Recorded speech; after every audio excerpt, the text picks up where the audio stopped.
पहले तो आप सभी पत्रकार बंधुओं का हमारी अनाज मंडी बाढ़ड़ा में पहुंचने पे हार्दिक अभिनंदन है, स्वागत है।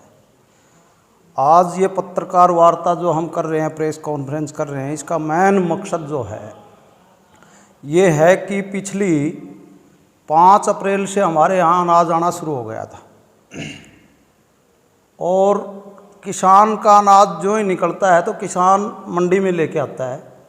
घर में किसी के पास जगह नहीं है तो उसका सारा जो एक साथ निकलना होता है तो आके मंडी में गिर जाता है।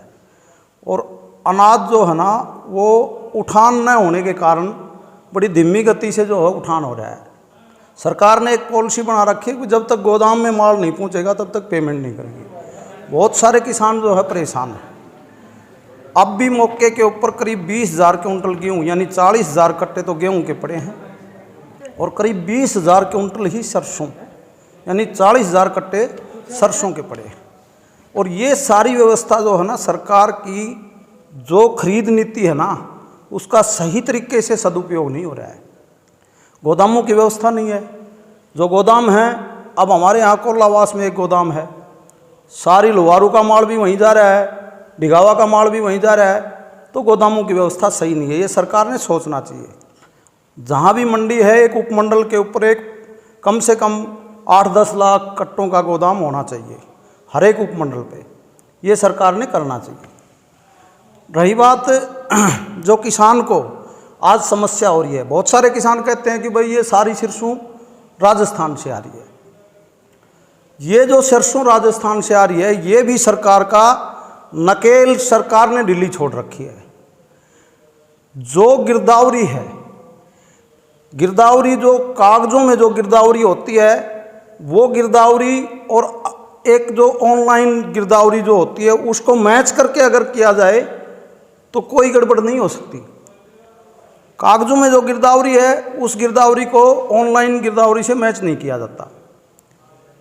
अगर सही मायने में किसान की गिरदावरी से मैच किया जाए तो मतलब ही नहीं है कोई राजस्थान से सरसों आ जाए। आप मानते हैं जी अनाज मंडी के अंदर राजस्थान से सरसों आई? सर, जिस किसान के पास सरसों मात्र 25 क्विंटल है उसका गेट पास जो है ना उसके टोकन बन रहे हैं 50 क्विंटल के, तो बाकी बची हुई सरसों कहाँ से ले आएगा? वो राजस्थान से ही लाएगा और वो किसी अपने जो बिचौलिए व्यापारी हैं उनको दे देता है अपना टोकन। ऐसा हो रहा है, हम झूठ कैसे बोल सकते हैं? आ रही है।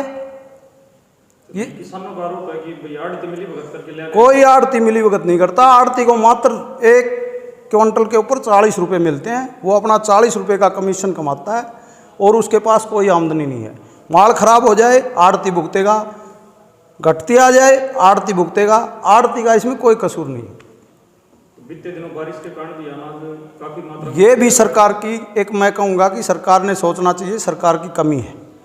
अगर हमारी बाढ़ड़ा अनाज मंडी में 70 गाँव के किसान अनाज बेचने आते हैं और मात्र एक शेड है, उसकी लंबाई मुश्किल से जो है ना 100-125 फीट लंबा है, 50-60 फीट चौड़ा है, उसमें कितना अनाज आ सकता है?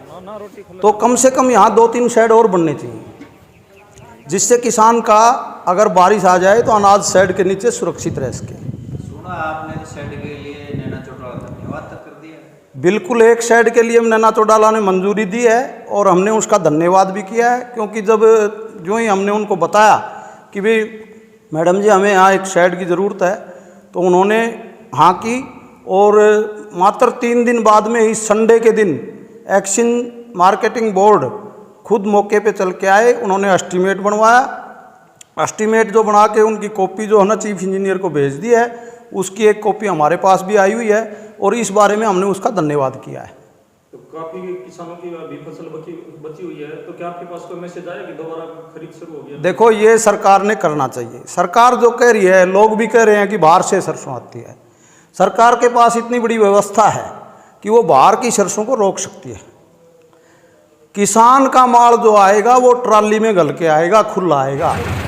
व्यापारी का जो माल आएगा, जो किसान के टोकन पे व्यापारी जो कर रहा है, व्यापारी का माल आएगा कट्टों में आएगा और वो कट्टे भी मुंह बंधे हुए नहीं होंगे, वो कट्टे सिलाई वाले होंगे। ये सब जानते हैं, मैं कोई अकेला थोड़ी जानता हूँ, सब जानते हैं, सबको पता है। किसान और आड़ती दोनों ही दोषी नहीं है, तो इसके लिए दोषी कौन है बारिश? इसके लिए किसान लोभ लालच में आ जाता है जो बिचौलिए हैं, आज डिफरेंस 1000 रुपये का है। मार्केट में सरसों 4500 रुपये मिल रही है, सरकार 5450 खरीद रही है। आपके पास अगर टोकन है, आपको जाके वो बिचौलिया जो है वो कहेगा कि आपके पास टोकन है, पता कर लेते हैं लोग फ़ोन नंबर से, आपके पास टोकन है, वो कहेंगे जी आपको मैं 400 रुपये क्विंटल का दे दूंगा, 500 रुपये क्विंटल का दे दूंगा। इस प्रकार किसान लोभ में आ जाता है और वो जो है ना उसको टोकन दे देता है, आधा मेरा आधा तेरा। ये सारा मामला ये है। और अगर ऑनलाइन रजिस्ट्रेशन जो होते हैं उसमें गिरदावरी को मैच कर लिया जाए तो ये मामला ख़त्म हो सकता है। अब हमारे यहाँ बेरला गांव है, बेरला गांव में चकबंदी नहीं हो रही और 52,000 बीघा ज़मीन है बेरला गांव में। जो असली किसान है जिसकी सरसों बो रही है वो तो वंचित रह जाता है, और उसकी जगह पता नहीं कौन कौन वो काश्तकार दिखा कर उसको उठा लेते हैं ज़मीन को। ऐसा हो रहा है। जो किसान है उनकी फसल के लिए पर्याप्त जो सरकार को प्रयास करने चाहिए, उसके लिए आप देखो, मैं एक बात कहूँगा, माननीय मुख्यमंत्री जी, माननीय कृषि मंत्री जी, माननीय सहकारिता मंत्री जी, हमारे सांसद जी और हमारी विधायिका जी से मैं एक अपील करूँगा कि किसानों के हित को ध्यान में रखते हुए इन लोगों ने सरकार के साथ, एडमिनिस्ट्रेशन के साथ, प्रशासन के साथ मीटिंग करके, और जो असली किसान है वही साथ आए। भाई दिवे कोई नहीं आ सकता है, उसका बुजुर्ग आदमी है, नहीं आ सकता है तो पता लग जाता है उसके परिवार का सदस्य है, आधार कार्ड उसका ओरिजिनल उसके पास होगा, और फिर जो व्यापारी है उसका तो माल ऑटोमेटिक पता लग जाता है, उसका पता लग जाता है। वो बाहर से जो माल आता है ना उसका पता लग जाता है। वो हो सकता है एक बार थोड़ा हो सकता है बट लोग असली किसान की बिकेगी। और जो सरसों है ना, हकीकत बात है, हमारे यहाँ बारिश होगी थी, सरसों नहीं बिक पाई।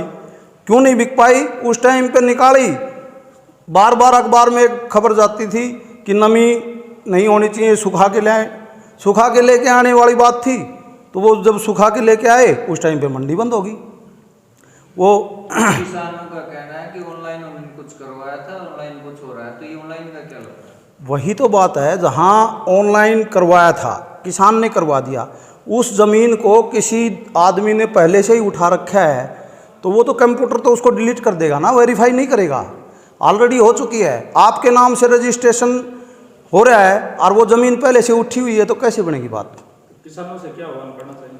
किसानों से मैं एक बात कहना चाहूँगा कि अपनी ज़मीन को देखें, और अगर किसी और ने उसकी ऑनलाइन करवा रखी है तो उसका बाकायदा पोर्टल पे नाम आ जाता है, फ़ोन नंबर आ जाता है। उस आदमी से मिलके उसको या तो सामाजिक रूप से समझाया जाए, नहीं तो उसके खिलाफ कानून कार्रवाई होनी चाहिए।